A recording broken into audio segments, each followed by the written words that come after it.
Hace 2 horas, las fuerzas aéreas aliadas han iniciado un ataque sobre objetivos militares en Irak y Kuwait. Operación Tormenta del Desierto, la campaña aérea. Estamos en posición. La altitud será de 15 a 30 metros a 100 nudos. A primera hora del 17 de enero de 1991, 8 helicópteros Apache atravesaron la frontera saudita al oeste de Irak sin ser detectados. Su misión, destruir 2 importantísimos radares. Los Apaches eran los mejores helicópteros de ataque en el Golfo, capaces de volar por la noche gracias a una tecnología de infrarrojos llamada FLIR. Con su cabina rotatoria, los sensores FLIR de los Apache podían detectar emisiones de infrarrojos que aparecían en las pantallas de los pilotos como imágenes térmicas, una representación en negativo del paisaje. A las 2:38 de la mañana, los Apaches habían encontrado fácilmente su objetivo. Objetivo al alcance. 2.900 metros hasta mi blanco. Cubiertos con un blindaje fabricado con carburo de boro y Kevlar, los Apaches tenían entre sus armas un cañón de 30 milímetros y misiles Hellfire, de 1,80 m de largo y capaces de alcanzar objetivos a 6 kilómetros de distancia. Poco antes de las 3 de la mañana, los Apaches destrozaron los radares iraquíes. La guerra del Golfo había empezado. Hace 2 horas, las fuerzas aéreas aliadas han iniciado un ataque sobre objetivos militares en Irak y Kuwait. Estos ataques prosiguen en este momento. Desde el principio, la potencia aérea aliada dominó la guerra del Golfo. Los aviones y las armas que se usaron en la Operación Tormenta del Desierto representaban una nueva forma de combatir. En los 15 años transcurridos desde la Guerra del Vietnam, Estados Unidos había desarrollado una tecnología que cambió su manera de luchar. La principal diferencia fue la precisión.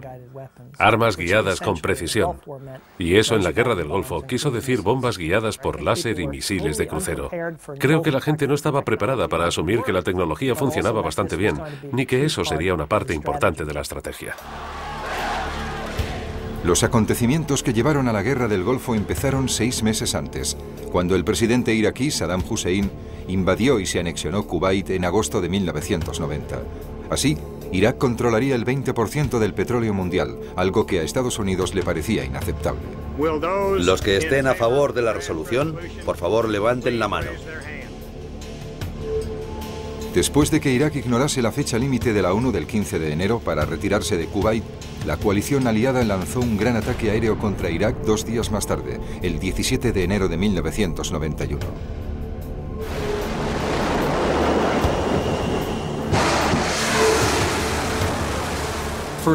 La primera noche fue una impresionante orquestación de sistemas, hombres, mujeres y personal en un ataque a posiciones de mando como ningún combatiente había visto jamás.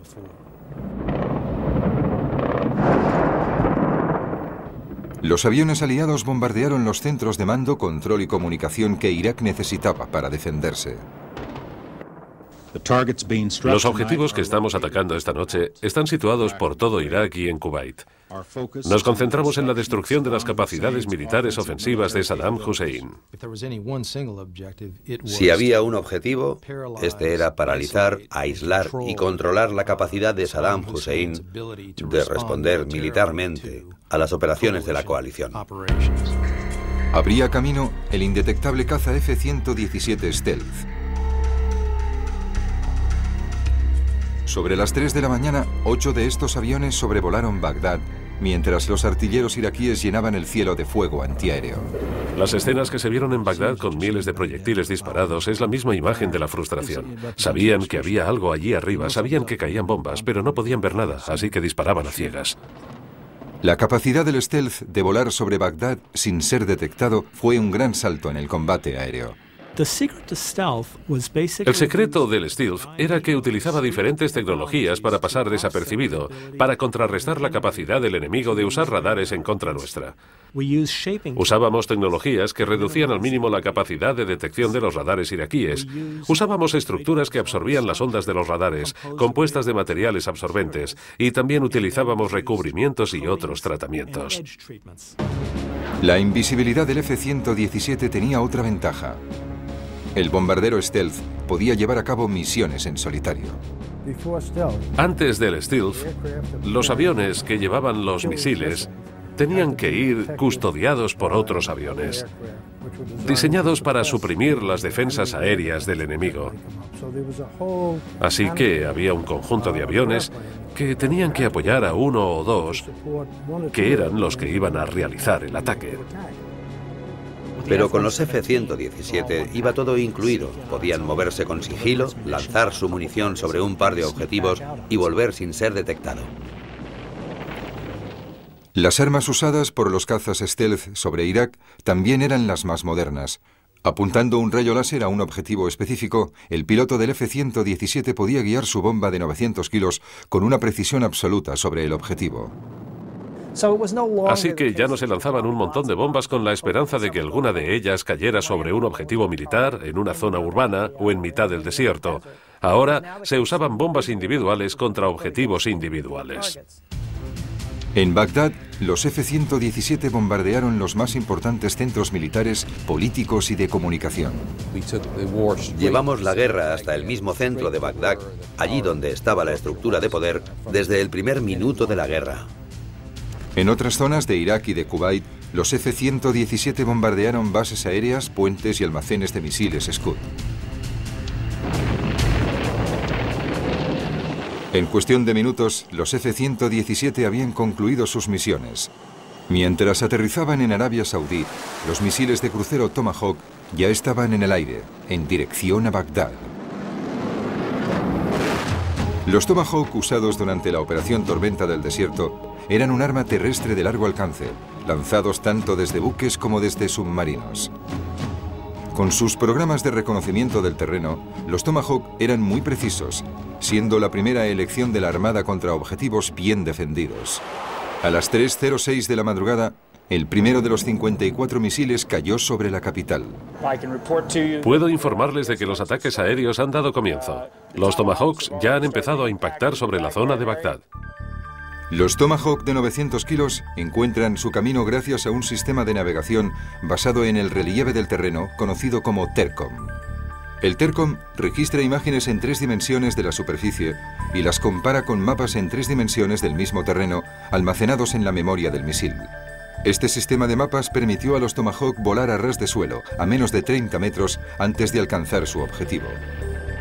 Con su capacidad para poder volar a baja altura y sus 500 milímetros de diámetro, el Tomahawk era difícil de detectar por los radares iraquíes. Sin embargo, los Tomahawk también se enfrentaban a algunos retos. Los Tomahawks usan un sistema de mapas para controlar por dónde van. Por desgracia, en los desiertos de Irak no había muchas características del paisaje que ayudaran a guiarlo.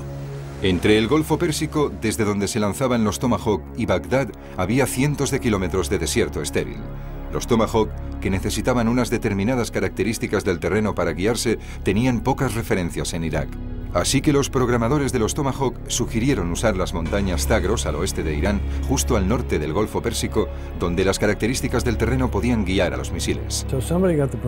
Así que a alguien se le ocurrió la brillante idea de ir a las montañas del oeste de Irán. Y entonces, llegado un cierto punto, girar hacia el oeste y entrar en Irak. En lugar de volar hacia el noroeste en línea recta hacia Bagdad, los misiles volarían directamente hacia el norte, siguiendo las montañas Zagros. Entonces, los Tomahawk virarían hacia el oeste, hacia Bagdad. De hecho, muchos de los misiles ya se habían programado en la Guerra Fría para volar sobre las montañas iraníes, directamente hacia Rusia. Todo el mundo enarcó las cejas ante la idea de hacer algo así, porque violábamos el espacio aéreo iraní, y además parecería que los misiles seguían dirigiéndose hacia la Unión Soviética. Pero Estados Unidos no tenía una solución mejor. Así que con una pequeña modificación sobre la estrategia de la Guerra Fría, los Tomahawk volaron por el espacio aéreo iraní en su ruta hacia Bagdad. No se lo notificamos a Irán. Dudo seriamente que tuvieran conocimiento de que los Tomahawk habían entrado en su espacio aéreo por un lado y por el otro. Prácticamente puedo garantizarles que tampoco sabían que estaban allí cuando cruzaron su espacio aéreo. La mayoría de los ataques contra Bagdad se diseñaron para interrumpir la producción de energía de Irak. Los objetivos eran 28 plantas que proporcionaban electricidad a gran parte de Irak. Los ataques con Tomahawk continuarían durante toda la noche, como las posteriores oleadas de ataques con Stealth. Al amanecer del día 17, Irak disponía de menos de la mitad de su suministro eléctrico y la mayor parte de los centros de mando, comunicación y control no estaban operativos. Los aliados habían conseguido su primer objetivo. En el segundo y tercer día de la Operación Tormenta del Desierto, muchas de las misiones aliadas se concentraron en conseguir superioridad aérea, una fase importantísima de la campaña. ¿Quién o qué iba a evitar que dominásemos el cielo? Serían las fuerzas aéreas iraquíes y las defensas aéreas iraquíes. Para conseguir esa superioridad, los aliados debían hacer tres cosas: neutralizar la red de defensa aérea iraquí, destruir su fuerza aérea y eliminar tanto sus misiles tierra-aire como su artillería antiaérea. Saddam Hussein había organizado un sistema de control de primera categoría y un sistema de defensa aérea que era muy redundante, muy complejo y muy difícil de desmontar. El sistema de defensa aéreo iraquí se componía de un muy buen sistema de radares. Estaban interconectados entre ellos. Podían trabajar independientemente o podían trabajar todos juntos. Si uno no funcionaba, los demás podían sustituirlo. Inteligencia había revelado que había al menos 5 centros de operaciones de sector o SOC. Uno en Bagdad, 3 por todo Irak y otro en Kuwait. Cada SOC estaba conectado a varios centros de operaciones interceptores o IOC. Cada IOC se comunicaba con varios puestos de radares de aviso. Todo ese conjunto componía el sistema de control de Irak, utilizado como defensa tanto del país como de las fuerzas iraquíes destinadas en Kuwait. Los ataques contra el sistema de defensa aéreo iraquí empezaron el 17 de enero, la primera noche de la guerra. La misión de destruir los radares de aviso iraquíes recayó sobre el F-4G Wild Whistle, un avión de doble motor de la época de Vietnam que recogía las emisiones electrónicas de radar desde las confiadas posiciones iraquíes. Con esas emisiones como objetivo, el Whistle lanzaba a los radares misiles antirradiación de alta velocidad o HARM. El misil HARM, de más de 4 metros de longitud y con un peso de casi 400 kilos, podía alcanzar un radar a 130 kilómetros de distancia a una velocidad de más de 1.200 kilómetros por hora.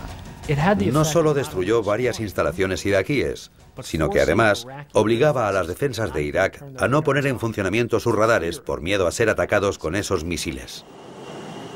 Durante los primeros ataques, los F-117 utilizaron los sistemas de precisión para bombardear los centros de operaciones de la red de defensa aérea de Saddam. Tras los Stealths llegaron los misiles Tomahawk, cuyos objetivos eran las plantas eléctricas de Bagdad y sus alrededores, bloqueando los ordenadores de los SOC y cortando la comunicación entre los puestos iraquíes y los 5 centros de mando. Creo que el acontecimiento clave fue que empezamos a destruir el sistema de defensa aéreo integrado iraquí. Esa fue la auténtica clave. El éxito de toda la campaña dependía del buen resultado de esta misión específica. Al amanecer del día 17, la red integrada de defensa aérea iraquí había quedado totalmente interrumpida. Con su centro de control neutralizado, gran parte de las fuerzas aéreas iraquíes pasaron las primeras 24 horas en tierra. Estaban en inferioridad numérica y en inferioridad armamentística. No podían competir con nosotros.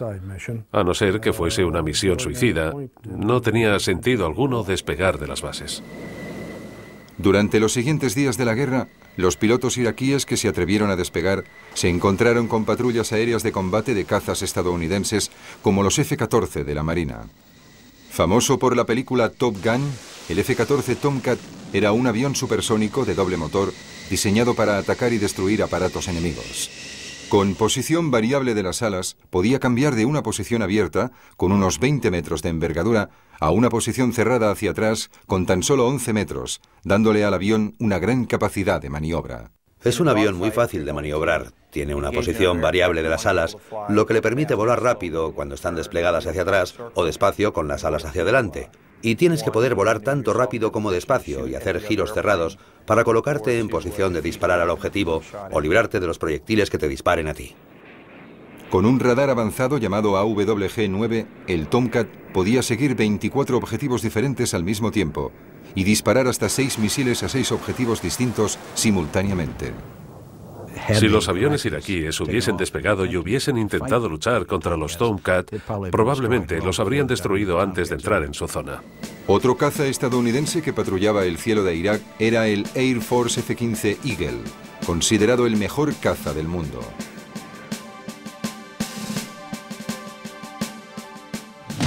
Con su gran aceleración y su relativamente pequeña envergadura, 13 metros, el F-15 podía girar bruscamente a alta velocidad mientras perseguía un avión enemigo. Al final de la primera semana, era evidente que los aviones iraquíes no podían compararse con los F-14 y los F-15. Cuando la Fuerza Aérea iraquí atacaba nuestros aviones, perdía. El tiempo medio desde el despegue de un caza iraquí hasta que le derribaban era de 4 minutos y medio. 3, 2, impacto. Le hemos alcanzado. El sistema de aviso iraquí ha fallado totalmente y sorprendemos a sus aviones cuando los atacamos. El control aéreo de los aviones aliados era el E-3 Sentry o AWACS. El E-3 era un Boeing 707 repleto de aparatos electrónicos y radares, con una cúpula de sensores rotatoria de 9 metros. Aquí el E-3. Esto es bastante bonito. Va a ser peligroso porque hay un montón de aviones en la zona. En el interior tiene un radar y sofisticados aparatos de comunicación. Podía controlar todos los aviones que se hallaban en el aire. Es impresionante porque a veces había 300 o 400 aviones o incluso más. Como muy pocos cazas iraquíes habían elegido luchar, los comandantes estadounidenses los perseguían en tierra. El 23 de enero, séptimo día de la Operación Tormenta del Desierto, concentraron sus ataques sobre los búnkeres de aviones, pistas de despegue y bases aéreas iraquíes. Los Tornado británicos, los principales aviones de ataque de la Royal Air Force, recibieron la difícil misión de desafiar los misiles tierra-aire y las baterías antiaéreas para bombardear las bases aéreas iraquíes. Utilizaron tácticas que se habían desarrollado para ser usadas contra los soviéticos en una guerra en Europa, tácticas de bajo nivel, en las que se acercaban muy rápido volando muy bajo y lanzaban las bombas. Los iraquíes disparaban una cortina de fuego y ellos la cruzaban. Durante la primera semana, el fuego terrestre iraquí derribó 4 Tornados, el 25% de las pérdidas de aviones aliados durante toda la guerra. Para ayudar a los Tornados estaban los enormes bombarderos B-52 que cubrieron las bases aéreas iraquíes con toneladas de bombas convencionales. Los B-52 de 50 metros de largo podían llevar hasta 30.000 kilos de bombas, minas y misiles en un solo vuelo. Eso fue particularmente eficaz para inutilizar las bases aéreas iraquíes y para ayudar a los aliados a lograr la superioridad aérea. Los ataques sobre las bases de Irak obligaron a muchos pilotos iraquíes a despegar para escapar de los bombardeos. El capitán de marina Mark Clemente descubrió rápidamente que no tenían intención de luchar. Tenía unos 15 aviones en mi radar. Teníamos todos los misiles preparados. Estaba totalmente seguro de que tendría que dispararle a alguien en 30 o 60 segundos. Cuando nos acercamos al objetivo, todos los aviones iraquíes se dirigieron hacia el norte, escapando de su campo aéreo. Y si lo pienso ahora, creo que tenía sentido porque había muchas bombas cayendo en ese lugar y no era una imagen agradable. La mayor parte de los aviones iraquíes se dirigieron a Irán. El 25 de enero, noveno día de la Operación Tormenta del Desierto y apenas 3 días después de que empezara la destrucción de los búnkers, más de 20 de los mejores cazas iraquíes huyeron a la relativa seguridad de las pistas de aterrizaje iraníes. Al final de la guerra serían 140 en total. Saddam Hussein sabía que la guerra no duraría siempre y que no tenía sentido perder esos aviones si no era necesario, ya que de todas formas no iban a conseguir nada. Los ataques contra el sistema de defensa iraquí continuarían hasta el final de la guerra, pero los comandantes estadounidenses estaban tan seguros que proclamaron la superioridad aérea aliada sobre Irak al final de la segunda semana.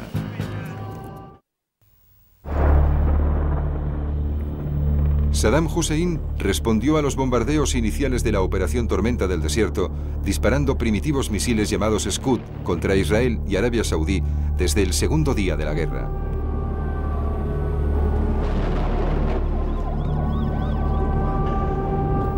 Diseñados por la Unión Soviética durante la década de los 60, los Scud tenían un alcance limitado y carecían de sistemas de guía electrónicos. Eran más un instrumento de terror que un arma militar eficaz.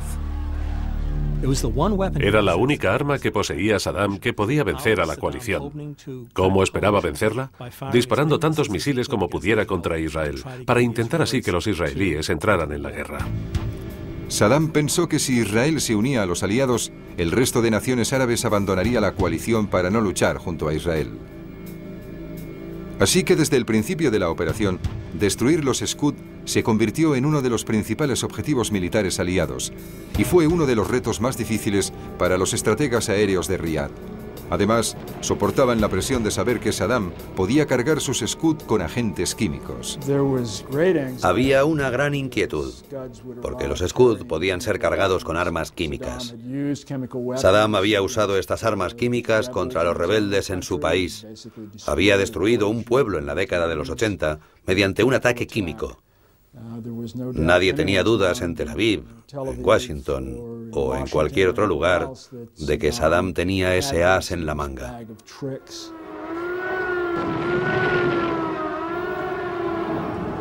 Cuando los primeros Scud se estrellaron en Tel Aviv, el 18 de enero, quedó claro que Saddam no usaba cabezas químicas, probablemente por miedo a una represalia nuclear tanto por parte de Israel como de Estados Unidos.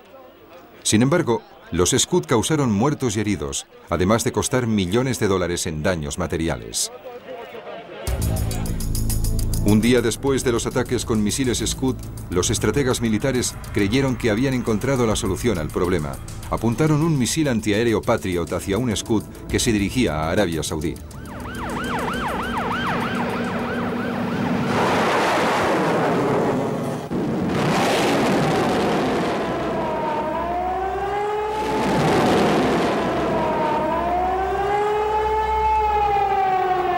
Aunque se había diseñado como arma antiaérea, el Patriot destruyó el Scud antes de que tocara tierra.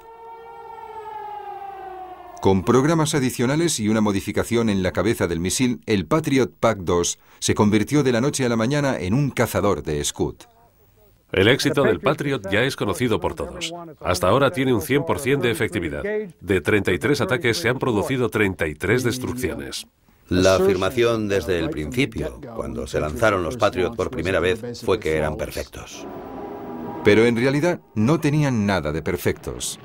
Los observadores israelíes pronto estimaron que solo 2 de cada 10 Patriot alcanzaban a un Scud.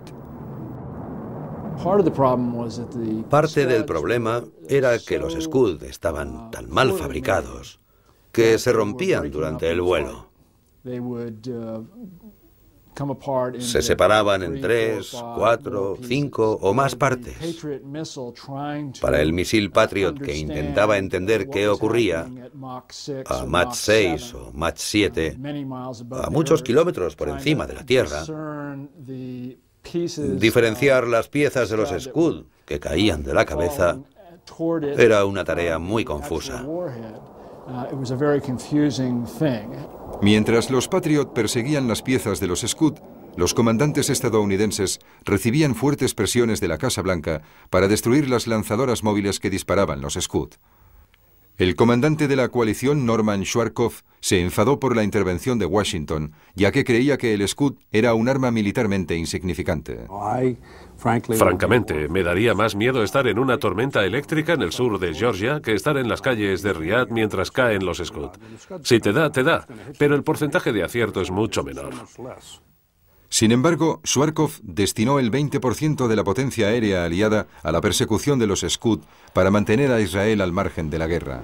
Uno de los principales aviones que se usaron para encontrar las lanzadoras de Scud fue el J-Stars, un avión de reconocimiento experimental que podía seguir los movimientos de tropas y de artillería en tierra. El J-Stars por primera vez nos dio una idea de lo que ocurría en tierra. Podíamos seguir a los tanques por separado, a los camiones y muchas más cosas. Pero incluso con una tecnología tan sofisticada, encontrar las primitivas lanzadoras de Scud fue una de las operaciones tácticas más difíciles de toda la guerra. Los lanzadores de Scud iraquíes se aficionaron a disparar y a huir.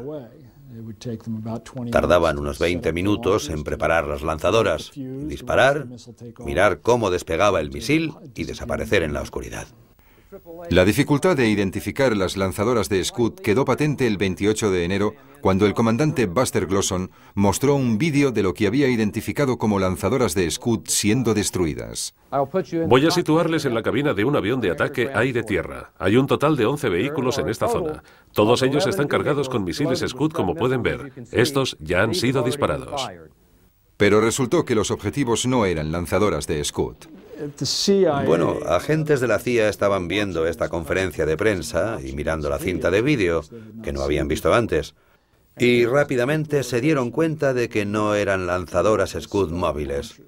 Creo que el consenso general al que se llegó fue que en realidad se trataba de camiones de combustible. Si estaba equivocado, estaba equivocado. No intentaba engañar a nadie. Pensaba que se trataba de lanzadoras de Scud, pero al final no tuvo importancia porque seguíamos sin poder detener a los Scud móviles.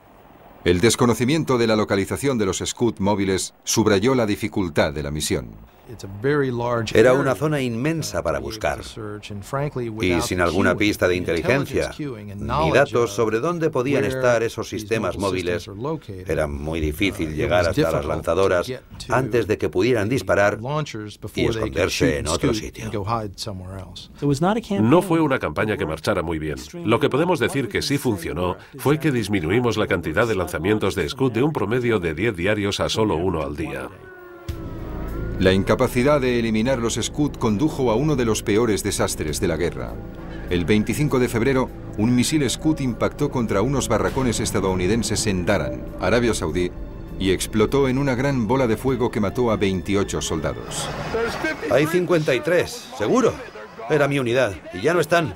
Una de las ambulancias tiene que ir hacia allí.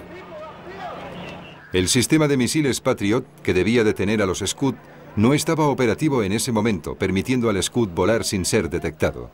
Más tarde, el Pentágono admitió que el sistema estaba desconectado debido a un error informático, un error que se podría haber evitado.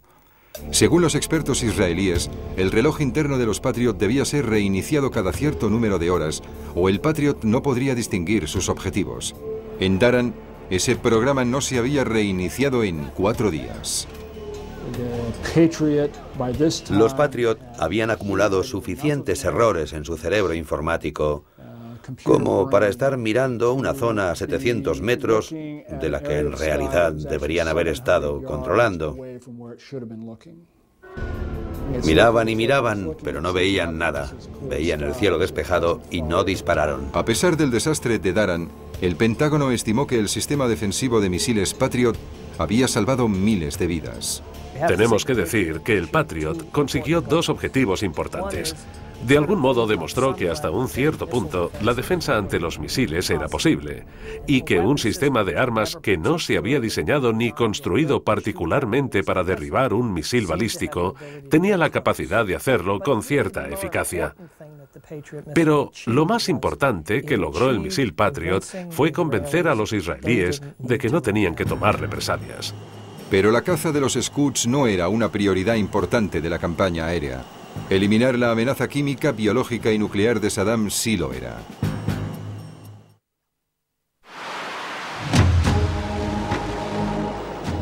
Desde el principio de la operación, los objetivos más importantes fueron las instalaciones que se sospechaba que eran nucleares, biológicas o químicas. Esos eran objetivos de alta prioridad que no queríamos que se usaran contra las fuerzas de la coalición. Así que no solo queríamos destruirlos, sino también negarle al enemigo el acceso a esas armas de destrucción masiva. Desde el principio, los comandantes estadounidenses reconocieron que tenían poca información sobre los programas nuclear, biológico y químico de Irak. El punto hasta el que Saddam había desarrollado su sistema armamentístico no estaba claro, pero valía la pena ir sobre seguro. Así que durante las primeras 24 horas, los aliados hicieron 535 salidas para atacar posibles instalaciones nucleares, biológicas o químicas, NBQ. Lo que sabíamos dónde se encontraba lo atacábamos, y lo que atacábamos lo destruíamos. Bombardear una posible instalación de armas biológicas o químicas era una misión difícil para los pilotos, debido al letal contenido.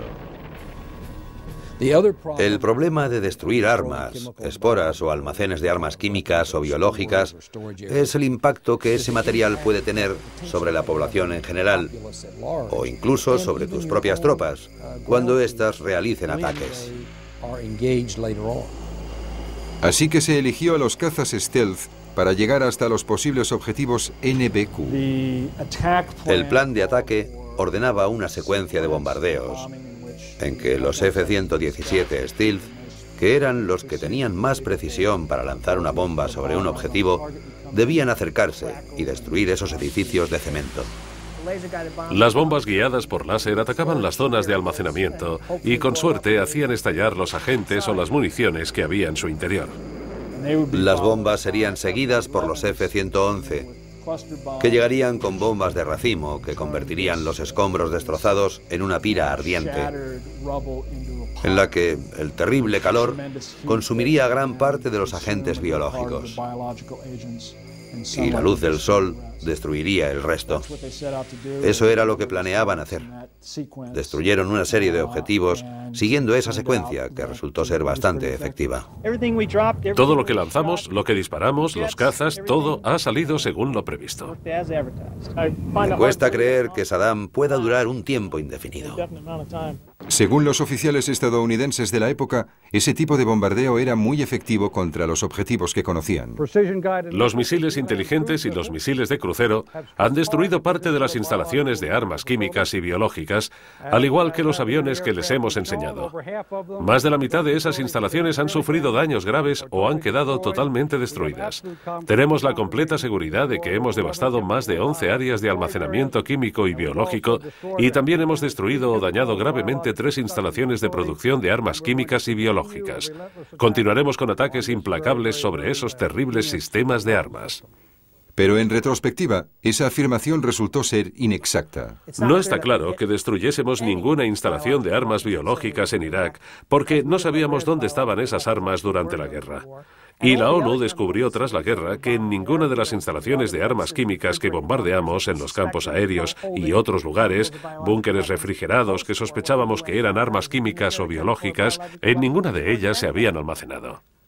Cuando se intenta destruir la capacidad de un Estado para fabricar y almacenar armas de destrucción masiva, hay que tener informes de inteligencia muy precisos sobre dónde se fabrican y dónde están. Si no se tiene dicha información, se bombardea a ciegas. Y aunque no nos lo pareció en ese momento, bombardeamos mucho a ciegas. Parte del problema era la capacidad iraquí de almacenar la producción de armas químicas y biológicas junto a las instalaciones civiles. Había muchas instalaciones de doble uso, donde se producían artículos para la economía civil, pero la misma fábrica podía desarrollar armas biológicas o químicas. Así que no pudimos valorar el alcance de sus capacidades. Saddam, por ejemplo, afirmaba que los Estados Unidos habían destruido una fábrica de leche en lugar de una presunta planta de armas biológicas el 23 de enero. ¿Había algo militar ahí? No, nada. ¿Qué era? Solo se producía leche para bebés. No era una fábrica de leche de fórmula para niños, igual que la planta química de Libia no fabricaba aspirinas. Durante la guerra, varios científicos iraquíes desertaron y revelaron localizaciones desconocidas para la inteligencia aliada. Esos lugares fueron bombardeados. Pero al final, la campaña contra las armas nucleares, biológicas y químicas fue un mal trago para la inteligencia estadounidense. Lo que descubrimos, gracias a las inspecciones realizadas al final de la guerra, fue que existía una fuerza, una separación y una duplicación de su capacidad para fabricar armas que eran mucho más profundas de lo que habíamos creído. Sin embargo, la Agencia de Inteligencia de Defensa estimó que la campaña había retrasado la capacidad nuclear de Irak entre 3 y 5 años, y su capacidad química y biológica de 5 a 8 años.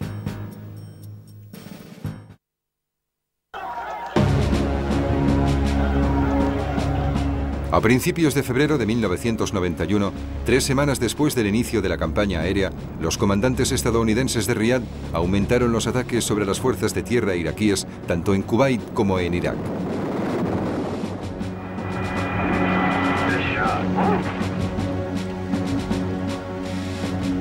Mientras la operación terrestre se acercaba, cambiamos la prioridad hacia esas unidades que estaban en la línea de frente, enfrentadas a las fuerzas de tierra de la coalición. El objetivo aliado era reducir las fuerzas terrestres y la artillería iraquíes al 50% de lo que eran al principio de la guerra.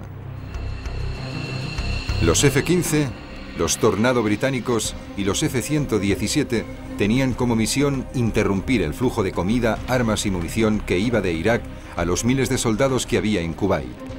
Las vías de tren y los puentes eran los objetivos principales, fáciles de atacar gracias a las bombas guiadas de precisión. Vaya, ya no queda nada de ese puente.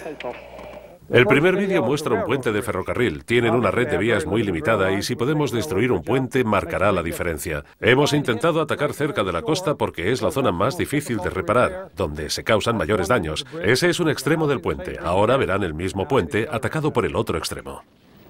Interrumpiendo el suministro, las fuerzas aliadas esperaban minar la moral de los soldados iraquíes. Esta interrupción de las líneas de comunicación es importantísima para el desgaste de la maquinaria militar iraquí. Y era una maquinaria militar formidable. Se estimaba que habían unos 700.000 soldados iraquíes apostados en el desierto, capaces de camuflarse en la arena del desierto con sus tanques y su artillería. Sus defensas terrestres estaban muy fortificadas con misiles tierra-aire y artillería antiaérea. Para eliminar dicha artillería, los estrategas dividieron Kuwait e Irak en cajas de muerte, sectores de desierto de 50 por 50 kilómetros. Por encima de esas cajas de muerte volaban bombarderos como los F-16 Falcon. Los F-16 eran quizá los bombarderos más versátiles de la Guerra del Golfo. Lanzaban toneladas de bombas convencionales sobre las tropas y la artillería iraquíes cada día. Las misiones nocturnas recaían en los F-111 Aardvark.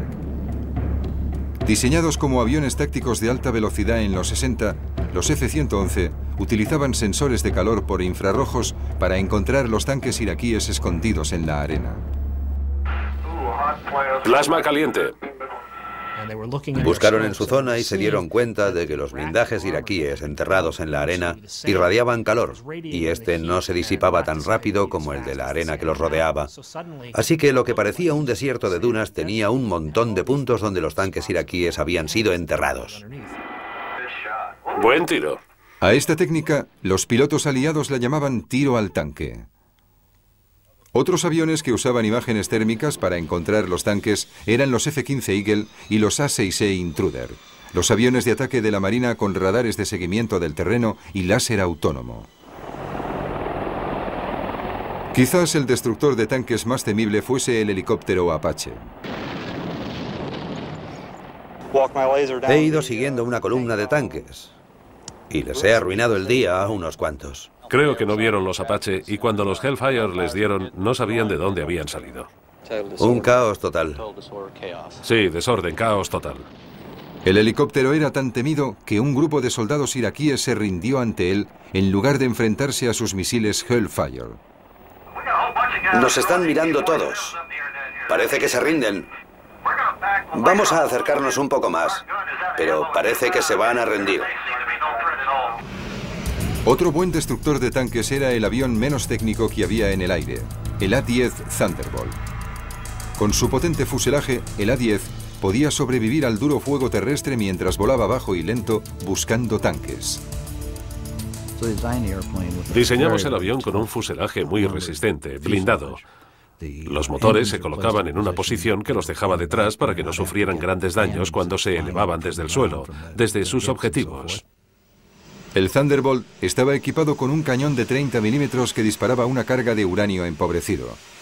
A pesar de su diseño, el A-10 era muy maniobrable a grandes alturas.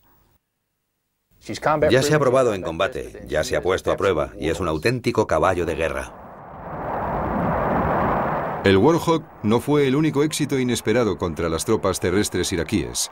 Los B-52 lanzaron toneladas de bombas convencionales en ataques al azar contra posiciones de la Guardia Republicana iraquí sobre Kuwait y en el este de Irak. Los B-52 tenían que abrir camino y atacar algunos de los objetivos de primera línea.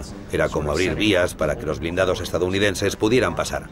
Pero también debían debilitar las unidades que se encontraban en zonas escondidas, unidades de la Guardia Republicana que estaban en el desierto con unos cuantos tanques. Esa no fue la única consecuencia de los ataques de los B-52. Para las tropas de tierra iraquíes, era horrible encontrar de repente una columna de bombas de 2 o 3 kilómetros de largo y 1,5 kilómetros de ancho que estallaban a su alrededor, cuando ni siquiera sabían que tenían un avión encima. El 23 de febrero, tras 37 días de bombardeos y 35.000 ataques, los comandantes de la coalición decidieron que las tropas iraquíes ya estaban lo bastante debilitadas como para lanzar la ofensiva aliada terrestre. Estaban desmoralizados, paralizados, y la potencia aérea aliada había minado su voluntad.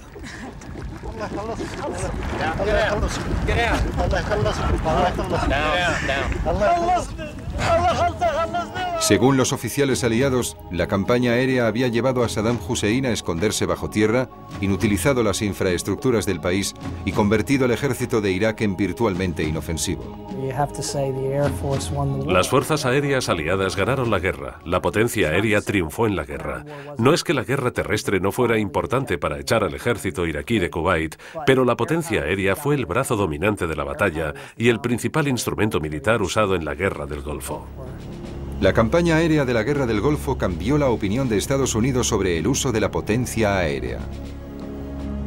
La potencia aérea se ha convertido en la fuerza militar más importante en el campo de batalla, y aunque puede que no solucione todos los problemas y que incluso no pueda aplicarse en algunas situaciones, probablemente sea la primera opción de Estados Unidos en lo que a armas de combate se refiere.